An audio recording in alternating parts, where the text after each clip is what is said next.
Су желілері құдықтарының қақпақтарын ұрлау тоқтар емес. Соңғы жағдайлар Әл-Фараби ауданында тіркелді. Су ресурстары маркетинг жауапкершілігі шектеулі серіктестігі бас директорының орынбасары Бекжан Ешімбетовтың айтуынша, қаскүнемдер Ақсәуле және Қазығұрт шағын аудандарында, сондай-ақ Әлімқұлов көшесіндегі құдық қақпақтарын қолды еткен. Кәсіпорын әкімшілігі құқық қорғау органдарына шағымданып, іздестіру нәтижесінде күдіктілер ұсталды. Қазіргі уақытта тергеу жүргізіліп жатыр. Осыған орай қала тұрғындарын біз осындай жағдайдың куәсі болған жағдайда, ұрлықтың осы крышкаларының куәсі болған жағдайда фото, видео фиксация жасап ішкі істер органдарына немесе біздің мекемеге хабарлауды, орталық диспетчер торабына хабарлауды өтінеміз.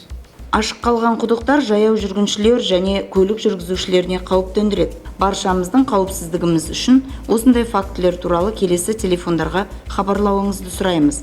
8708 110 2121 немесе 8705 758 1111.